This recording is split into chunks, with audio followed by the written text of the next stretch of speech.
Hafiday, this is James Martinez with the Guam Contractors Association. Welcome to our first podcast called GCA Today. And what better way to start our initial podcast than with one of our partners in education, the GCA Trades Academy. Podcasts will be scheduled weekly with GCA members and government agencies and other companies pertaining with topics pertaining to the construction industry. Today we have Bert Johnston from the GCA Trades Academy, Education Director, who will talk a little bit about how the Trades Academy started. Coincidentally, this is their 10th year anniversary, and it so happens to start on a special month that we proclaim as Careers in Construction Month. Bert, how are you today? Good, good. When we started the Trades Academy, we were started by the Contractors Association. They were the incubator for the Trades Academy, and we decided to start our first classes during Careers in Construction Month back in 2006. It was nice because we had a proclamation signed by the governor at that time at the picnic, and the following day we started our first classes. And it's been 9 years of classes. We are now going into our 10th year.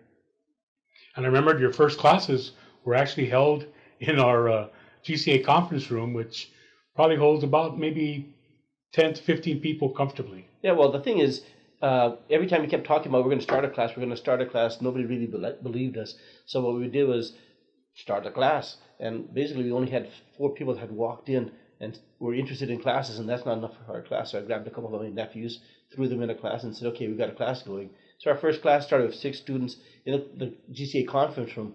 And from that period of time, we've blossomed out. We're doing between 20 to 22 classes a week. And I remember, also in the very beginning, a lot of people were saying, "Oh, that'll never happen. It'll never happen."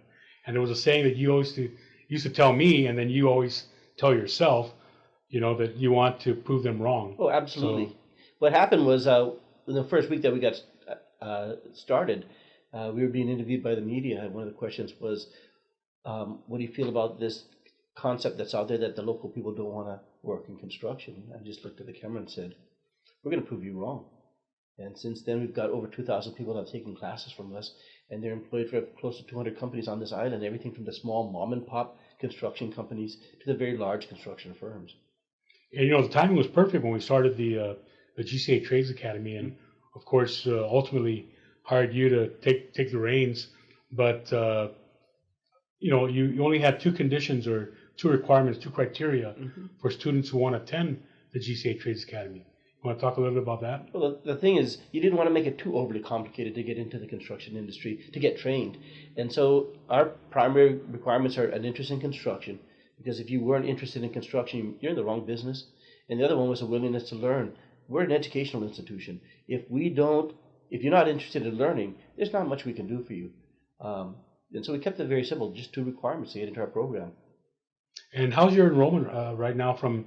I know the first classes you did, you had about 6 students. 6 students that enrolled.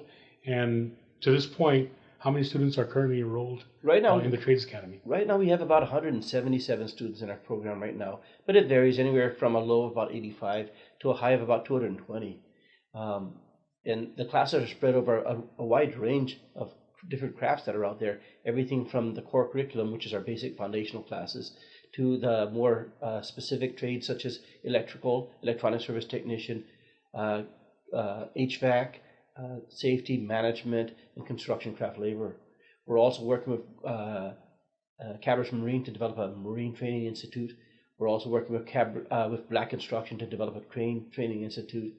And we're working also with JWS to set up a sheet bending program also. Okay, and you've got a current facility, a training facility, now that you've graduated from the GCA conference room. You've got a facility located in Barrigada? That's correct. Actually, when we started with just one classroom, which was your conference room, and we needed extra classrooms, so we didn't have a facility. So what we ended up doing was renting from St. Paul's Christian School. They had their classes during the daytime, and at nighttime we would come in there and use those. But after a while, we kind of outgrew that, and we were able to rent a facility in Barrigada, which we've turned into a training facility up there. It's got 5 classrooms and some shop space in the back for working. Yeah, and you've got like a state-of-the-art electrical lab. Yep. And I saw that. I was very impressed with that. And, as long as we're talking about also careers in construction, and we have the a program coming up towards the end of the month, Mm-hmm. and that's also called Pizza Pop and Power Tools, and that's more geared towards girls in the middle and high school. And we wanted to have it at the Trades Academy because we want them to get used to Mm-hmm. going to shops and seeing, exactly where we train our tradespeople in the construction field. And so we've been doing the Pizza Pop and Power Tools sort of in conjunction with Careers in Construction for the last 4 or 5 years now, Yeah. I believe, and it's always been held at the Trades Academy. But that too is bursting at the seams. We're only limited to a certain number of girls because of the constraints on the space Mm-hmm. area that we have available for them. But are you seeing any new or enrollment where women are actually getting interested in the industry and want to take some courses? It varies. It's cyclical.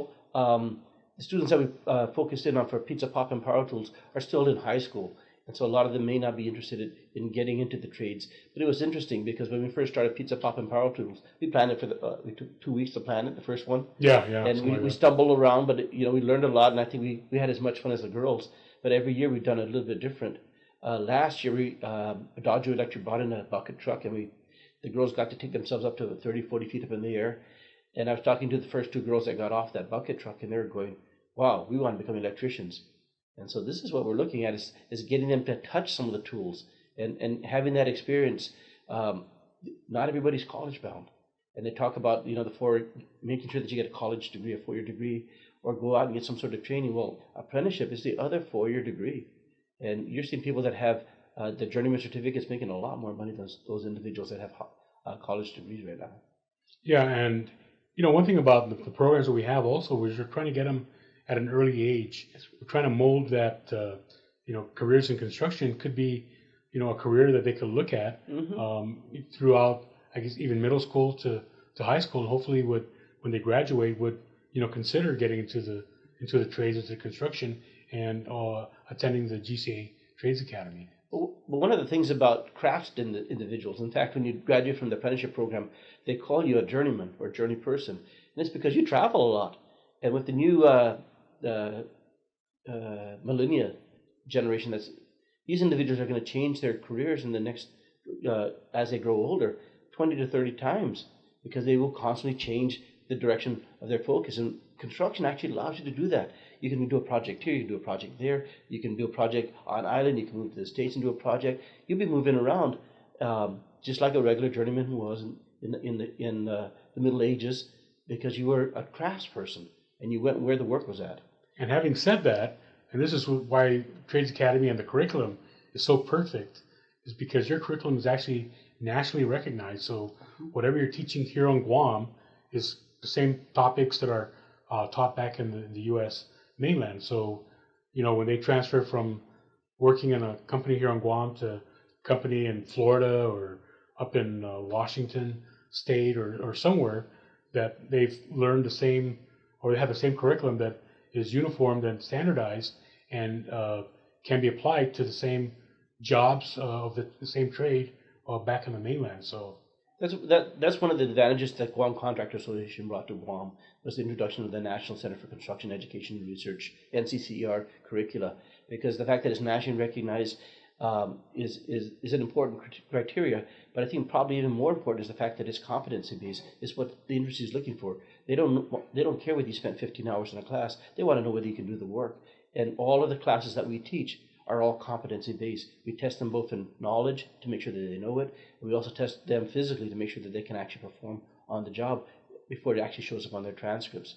And so the fact that it was competency based, I think, is a big area that the construction industry appreciates with the curricula.